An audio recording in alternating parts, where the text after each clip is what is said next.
Hi, welcome to our channel where we share the most intriguing stories.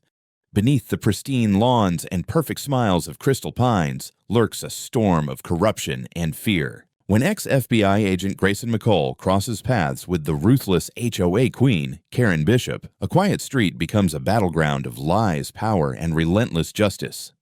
I was on my way back home that afternoon, driving my old but reliable Chevy Suburban down the quiet street that led to my property. It was one of those golden Colorado days when the sun feels like it's burning away the last of the mountain chill and the air carries that crisp smell of pine mixed with dust. I had just picked up a few groceries and some supplies for a weekend project. My house sat just beyond a small incline, guarded by tall wrought iron gates and a stone driveway, standing proudly across the road from the manicured prison they called the Crystal Pines View HOA. It was the sort of place where the grass was cut to military standards and the residents looked like they'd faint if a leaf dared to fall out of place. I slowed down as I approached my gate, one hand on the wheel and the other reaching for the remote. A pedestrian, an older man walking a little terrier, crossed ahead of me. I stopped to let him pass, tapping my fingers against the steering wheel in a lazy rhythm. That's when it happened. Out of nowhere, a white Lexus RX shot out from one of the HOA driveways on my left like a bullet. There was no time to react, no chance to hit reverse or swerve. The Lexus slammed straight into the side of my SUV with a crunch of metal that made my teeth grind. I froze for a second, gripping the wheel tighter, then sighed. I'd seen a lot of chaos in my life. Raids, stings, corrupt cops screaming as their world crumbled. But somehow, this felt personal. I pulled the Suburban into park, stepped out, and took a good look at the damage. A deep dent carved across my driver's side door, silver paint streaked with the Lexus's white, and pieces of broken plastic scattered like confetti. Perfect. Then I saw her. Karen Bishop, Crystal Pines Queen Bee, ruler of petty complaints, and apparently now a demolition driver. She stomped out of the Lexus in her pressed khakis and pastel cardigan, sunglasses perched like a crown on her head. The moment her eyes met mine, she went full Broadway. "You!" she shrieked, pointing at me like I'd personally declared war on her HOA. "You didn't stop. You're stalking me again, aren't you? You've been following me all week." I blinked. "Excuse me?" I said, trying not to laugh. "Lady, you just rammed into my car. Are you hurt?" "Don't you dare talk to me like that," she snapped. "You didn't yield, and now look what you've done. My car. Do you know how much this Lexus costs? You people who don't follow the rules ruin everything."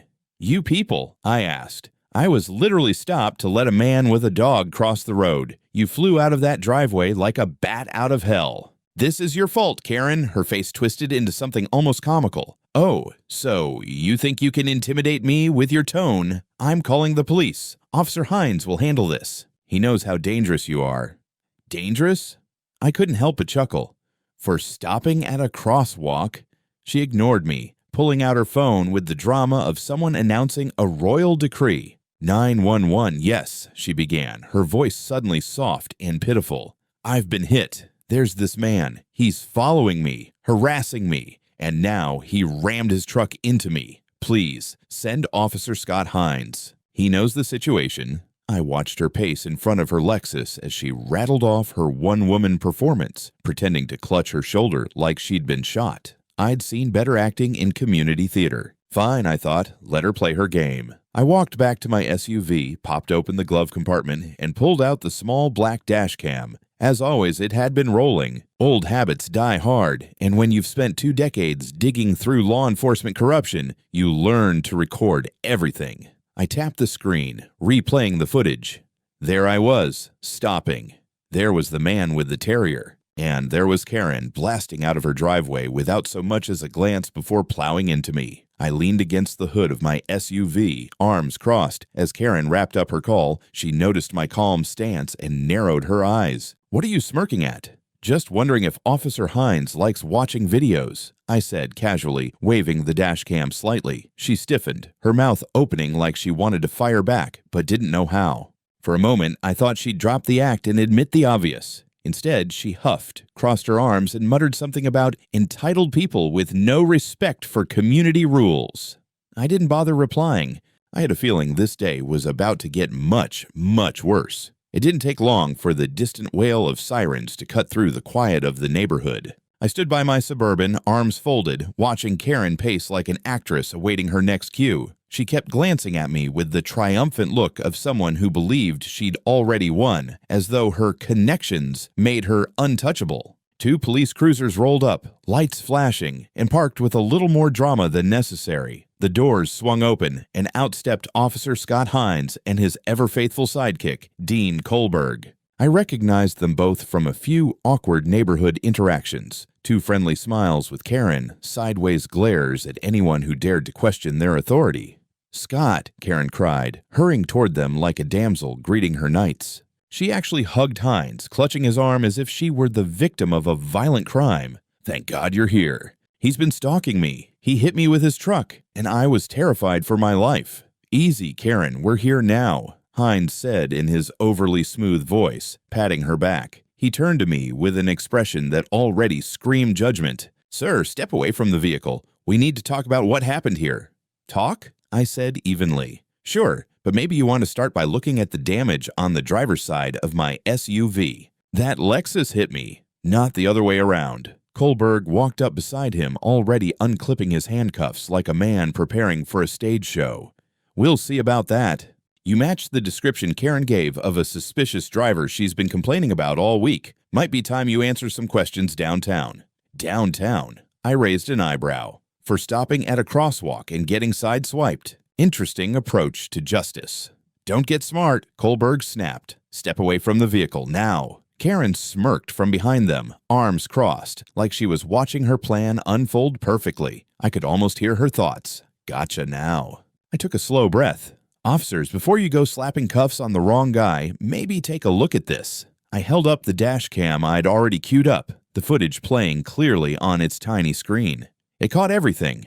I was stopped, and she blew out of her driveway like a bat out of hell. "If you'd like, I can stream this to my laptop so we can all watch it in HD." Hines frowned, his eyes flickering toward the screen, but he didn't take a step closer. Karen, on the other hand, nearly exploded. "That's fake. He probably edited it." "He's dangerous, Scott. This man is harassing me." I tilted my head.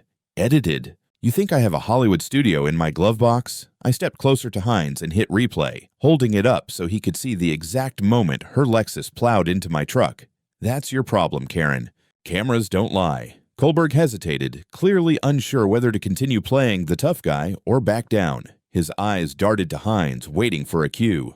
"Let's all calm down," Hines said finally, his voice a little less sure than before. "Sir, can you email that video to us? We can—" "No," I cut him off. "I'm not sending this anywhere until my lawyer sees it, but you're welcome to watch it right here. Hell, I'll play it on loop if you want." Karen started muttering curses under her breath, a mix of frustration and disbelief. The officers shifted uneasily, their earlier confidence wavering. I could smell the hesitation in the air. "Look," Kohlberg said, lowering his cuffs but keeping that edge in his tone. "We can settle this without making it a big deal. Maybe both parties agree to move on?"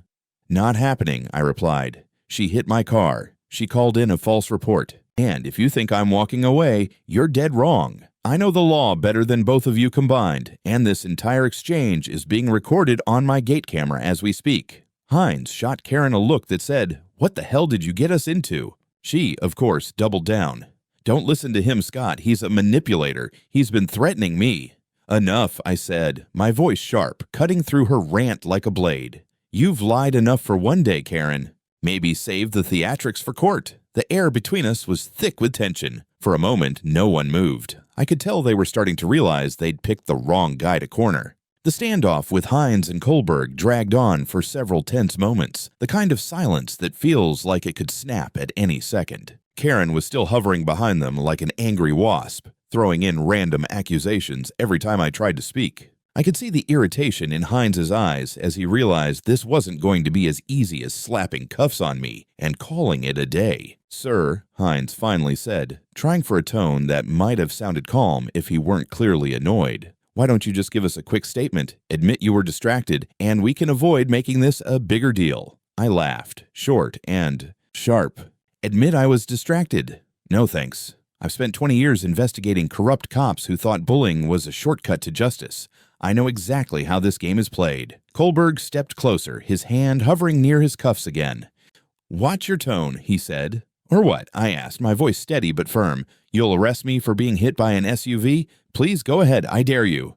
I raised my phone and tapped the screen, activating the upload feature.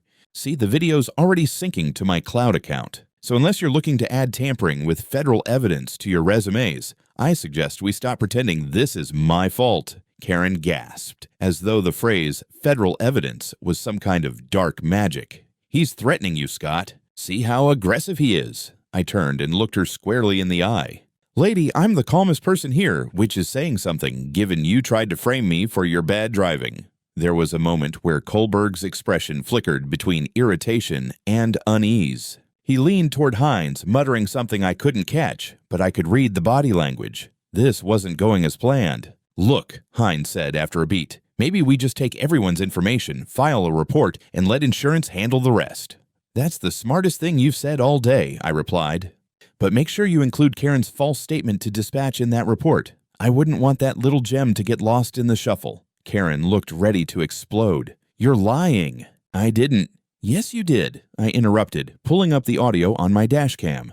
Her voice rang out clearly, shrill and dramatic, as she told the 911 operator I'd been stalking her for weeks and rammed her car. The color drained from Kohlberg's face. He glanced at Hines, who shifted uncomfortably on his feet. Karen, however, just doubled down. That's taken out of context, she shouted. I sighed and shook my head. Lady, you couldn't find context if it bit you. It was clear the officers were itching to de-escalate before this got any worse for them. But I wasn't letting this slide. Not this time. Fine, I said. Write your report, but know this.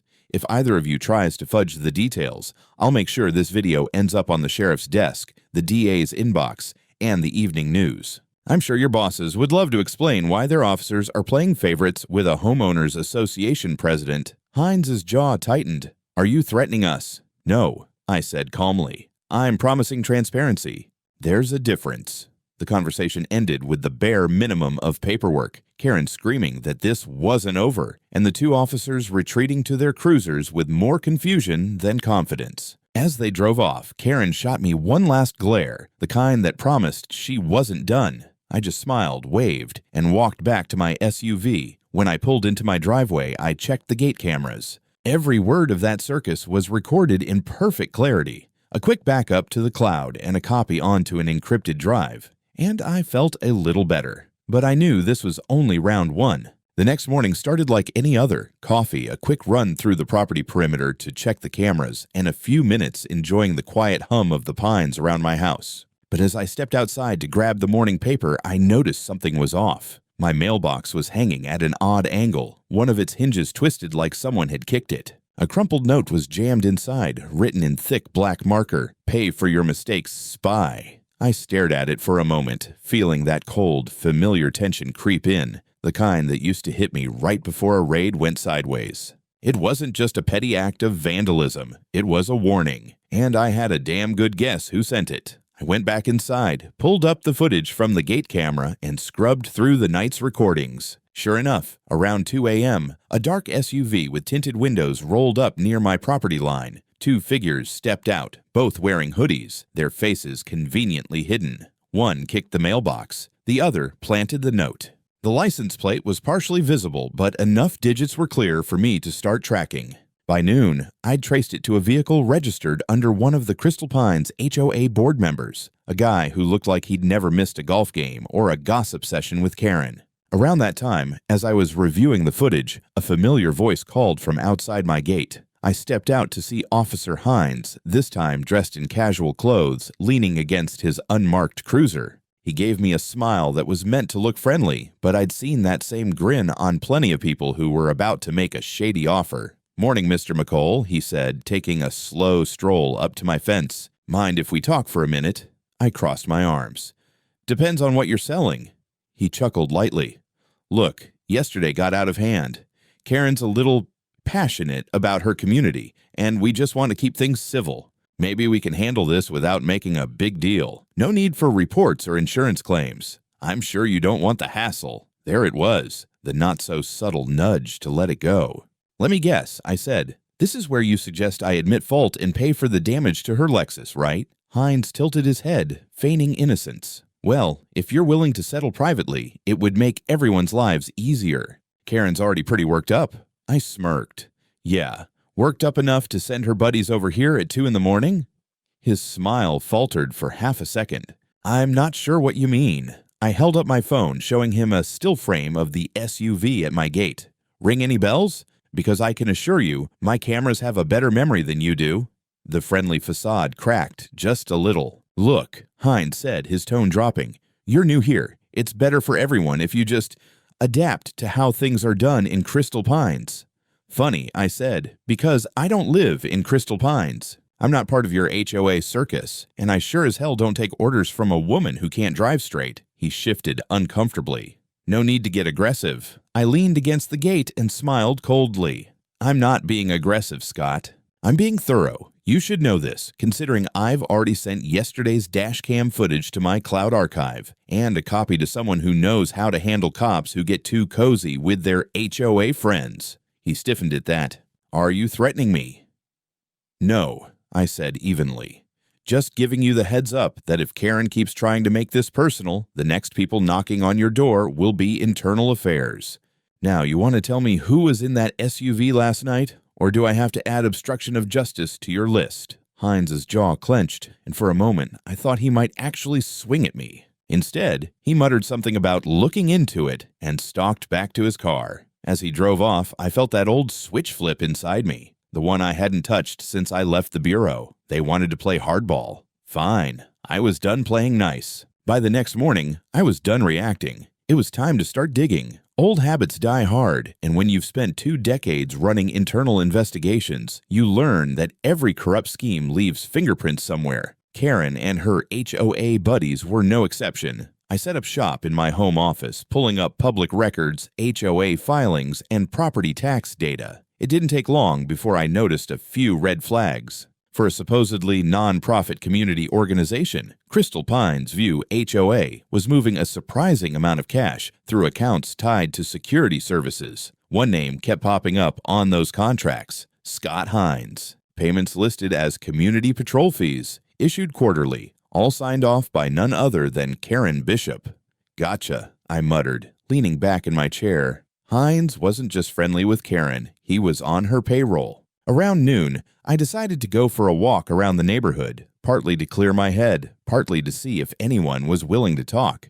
My house was technically outside HOA jurisdiction, but just across the street, I spotted a man pruning his hedges, an older guy who gave me a knowing look. Name's Tom, he said when I introduced myself. I saw the circus yesterday. You're lucky you had that camera. Karen's pulled this crap before.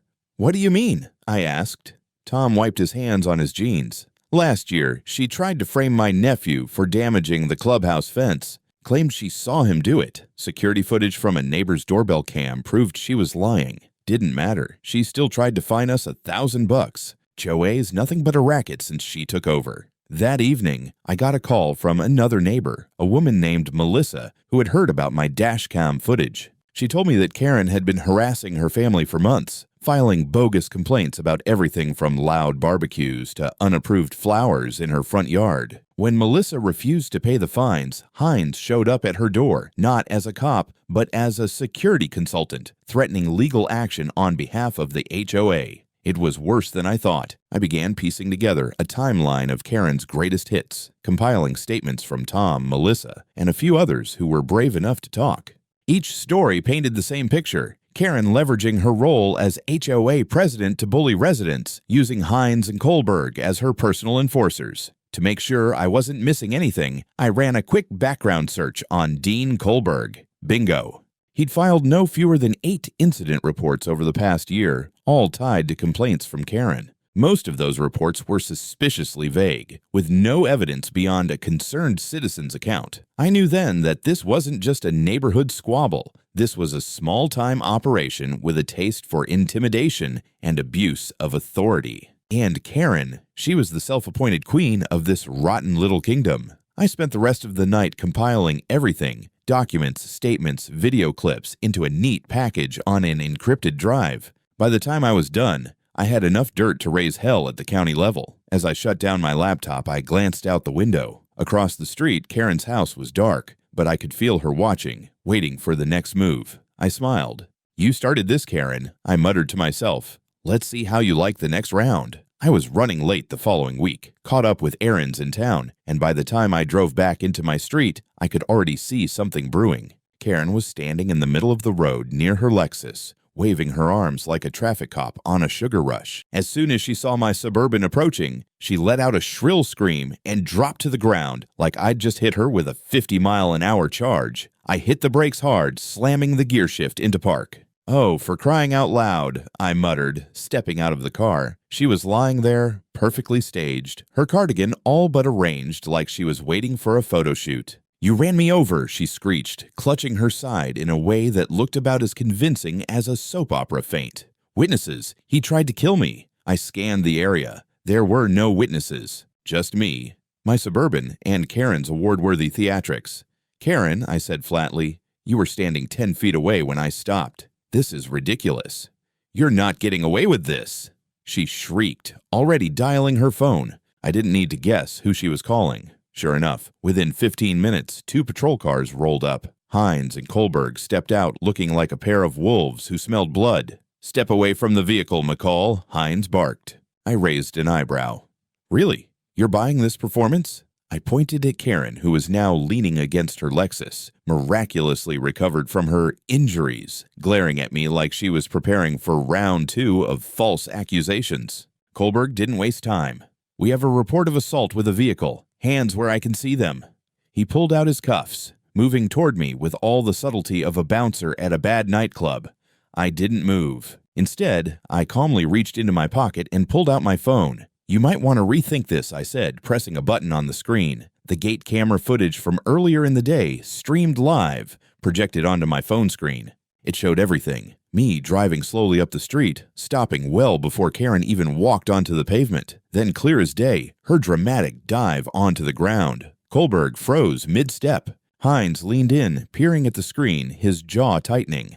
"Where did you get this?" he demanded. "From my gate camera," I replied. "It records everything, 24/7, and it's already uploaded to my secure cloud account, along with a copy of this little incident. So if you think you're about to pull a fast one, think again." Karen's face turned a lovely shade of crimson. "He's lying. That's doctored footage. He's some kind of tech guy. He can fake anything." I smirked. "Lady, I'm not that creative. Unlike you." The tension was thick. Hines shifted, clearly torn between his loyalty to Karen and the fact that my evidence was airtight. "We'll need to file a report," he muttered, his earlier bravado faltering.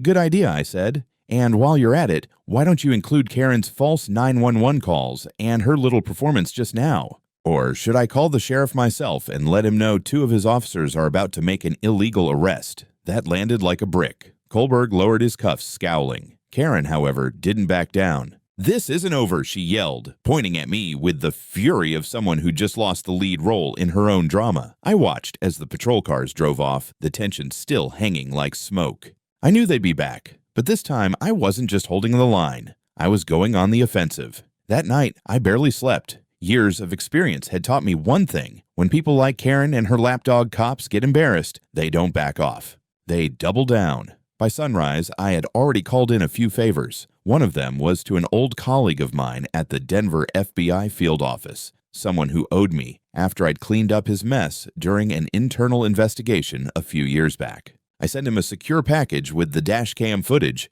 the gate recordings, and a detailed report of every single interaction I'd had with Hines, Kohlberg, and Karen. By noon, I got a call back. "Grayson," the voice said on the other end. "This is already on the radar. Your name carries some weight in the Bureau, and frankly, the way these 2 cops handled this is a lawsuit waiting to happen. OPR wants to look at them." OPR, Office of Professional Responsibility, the unit I used to work for. Hearing that name gave me a surge of satisfaction.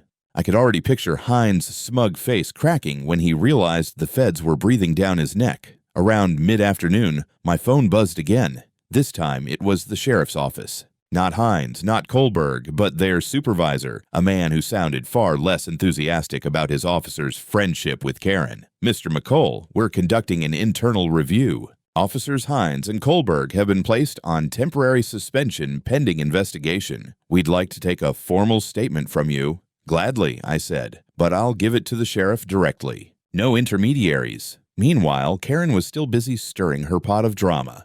I started getting emails from random HOA addresses accusing me of being a dangerous outsider and demanding I stop harassing their president. One email actually threatened to petition the county to remove me from the street. I almost laughed. Remove me from the street? What's next? Exile me to the mountains. I wasn't laughing, though, when I checked my security feeds that evening. Karen had been pacing near my gate, phone pressed to her ear, and at one point, she actually held up a folder, waving it like she was trying to show me something. Later, I learned she was crafting evidence against me, fake meeting notes, false witness statements from HOA members claiming I'd threatened her.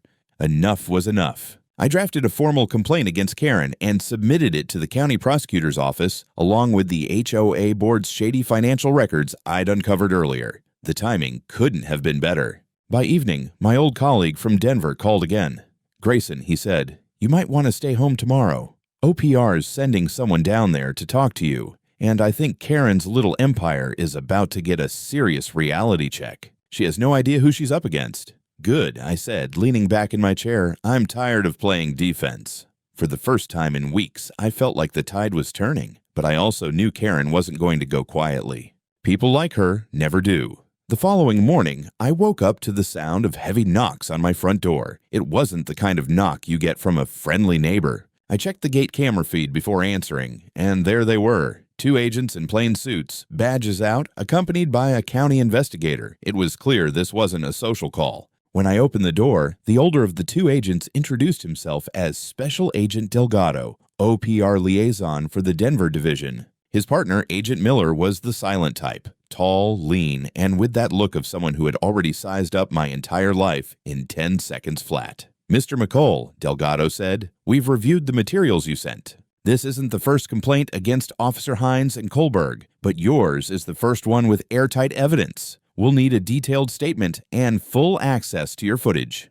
"Happy to help," I replied, leading them into my office. "You'll find Karen Bishop's fingerprints all over this mess." As we reviewed the recordings, Delgado's brows furrowed deeper with every clip. The dashcam footage of the first collision, the gate cam catching Karen pacing and rehearsing her fake story before calling 911, the latest video of her dramatic flop onto the road. By the end, Delgado leaned back in his chair, shaking his head. "This isn't just harassment. This is coordinated fraud with uniformed officers covering her tracks." Miller finally spoke up. "She's bold, I'll give her that. But we have enough here to justify subpoenas on HOA records and police communications. If she's done this to other residents, we'll find a pattern."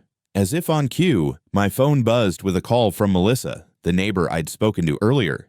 "Grayson, you won't believe this," she said, her voice trembling with a mix of fear and relief. "Someone from the county just came to talk to me. I told them everything about Karen's threats. She's been pulling this stunt on us for months. Finally, someone's listening."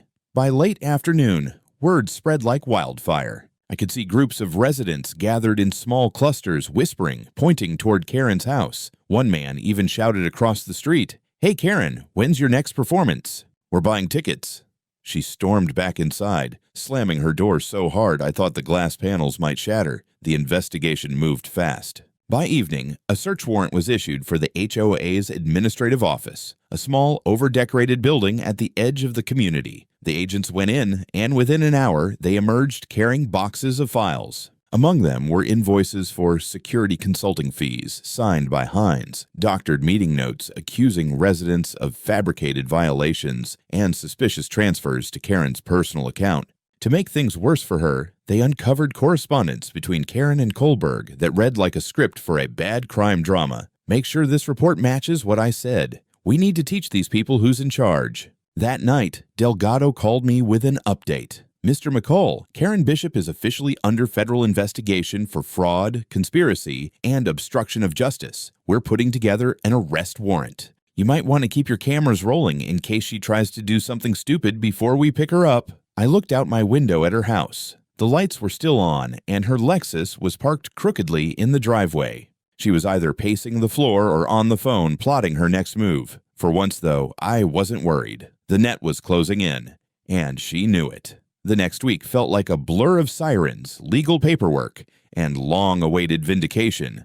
Early Monday morning, I heard the rumble of SUVs pulling into the Crystal Pines HOA office. From my porch, I saw federal agents in dark jackets and county deputies swarming the place. Karen's Lexus was parked out front, and a few minutes later, the front door burst open. Karen emerged in handcuffs, screaming like a banshee. "This is illegal. I am the president of this community. You can't treat me like this." Her voice carried across the street, but no one came to her aid. Most of the HOA members were standing on the curb, watching the drama unfold with a mixture of shock and satisfaction. Some even clapped. "Ma'am," one of the agents said, calm as stone, "you are under arrest for fraud, conspiracy, obstruction of justice, and filing false reports. Anything you say can and will be used against you." I leaned against my fence and gave Karen a little wave. She locked eyes with me, her face twisted in fury, and hissed something I couldn't hear before being shoved into the back of a federal SUV. By Tuesday, both Hines and Kohlberg were suspended without pay. The sheriff's office made a public statement, calling their actions a serious breach of public trust. I read the report later. Hines had been pocketing monthly payments from the HOA under the guise of community security, while Kohlberg had been fabricating at least 8 separate incident reports over the past year to justify Karen's witch hunts. When the case went to court, the evidence spoke for itself. My dash cam footage, the gate recordings, the fraudulent invoices, even the incriminating emails from Karen's laptop, all of it painted a picture of corruption and arrogance so blatant that even the judge looked baffled. "Mrs. Bishop," the judge said at one point, "this is one of the most egregious abuses of local authority I have ever seen." The trial lasted only a few days. Karen's lawyer tried every trick in the book, crying about her age, her dedication to community, even suggesting she was being persecuted by a vindictive neighbor. But nothing could erase the hard evidence. The jury returned a verdict of guilty on all counts. Hines took a plea deal and admitted to taking illegal payments. He lost his badge, his pension, and walked away with a 4-year prison sentence. Kohlberg followed him, getting 3 years for falsifying reports and tampering with evidence. Karen wasn't so lucky. She was sentenced to 10 years for fraud, obstruction, and criminal conspiracy, with a chance of parole after 7. When it was over, I didn't feel triumphant. Not exactly. More like satisfied that justice for once had kept its promises. The county issued a public apology for the misconduct of its officers, and I was awarded $300,000 in damages for the harassment and reputational harm. The HOA itself was dissolved by court order. The residents voted unanimously to never allow another HOA to take control of the neighborhood again. Tom, Melissa, and a few others even came by my place that night with a bottle of bourbon to toast the end of the Karen reign of terror. "Never thought I'd see her taken down," Tom said, laughing as he poured a drink. "Hell of a job, McCall. Guess it pays to have friends in high places." I raised my glass, smirking. It pays to have cameras everywhere and know how to use them. Life after Karen felt quiet, almost too quiet at first. The HOA signs were taken down. The ridiculous neighborhood watch patrols vanished overnight. And for the first time in months, the street felt like a place where people could breathe. I spent the first week after the trial repairing my Suburban, repainting the dented panel as a personal reminder of how it all began. I upgraded my security system. Old habits die hard. New cameras went up on the perimeter with infrared sensors and a secondary backup server connected directly to a cloud I managed personally. A metal sign now hung on my gate, right below the keypad. Federal retiree, video surveillance active. Don't start a fire if you can't stand the heat. The neighbors started treating me differently, though not in a bad way. Tom came over with his nephew to help clean up my yard. Melissa brought me fresh-baked pies, just to say thanks for standing up to her. And even the quieter families on the block gave me nods of respect. I wasn't exactly looking to be anyone's hero, but I'd take a good pie and a wave over HOA fines any day. A few weeks later, the old HOA office was gutted and sold off. Some local entrepreneurs turned it into a cozy barbecue joint, complete with outdoor picnic tables and a smoker that could make a grown man cry from 50 feet away. I started going there on Fridays, grabbing a plate of ribs and a beer while watching the sunset over the ridge. Funny enough, I always sat at the same corner table, the very spot where Karen used to hold her so-called board meetings. It felt poetic. Every now and then, I'd get calls from my former FBI colleagues wanting updates or just checking in to laugh about how a retired agent managed to take down a suburban queenpin with nothing but a dash cam and a stubborn refusal to roll over. One of them even joked, "You should write a book about this, Grayson. Call it the HOA Wars." I never answered Karen's threats directly, but part of me knew she'd still be snarling from that prison cell, plotting some imaginary comeback. Let her. The court had made it clear she wouldn't be tormenting anyone here for a very long time. Hines and Kohlberg were long gone, stripped of their authority. Now just cautionary tales whispered in law enforcement circles about what happens when you get too cozy with the wrong people. One evening, as I sat on my porch sipping coffee, I looked at the empty street and felt something I hadn't felt in months. Peace. No sirens, no screaming, no HOA nonsense, just the quiet hum of crickets and the soft glow of streetlights. I'd been through worse in my career, but there was something uniquely exhausting about fighting a war on your own front lawn, and something uniquely satisfying about winning it.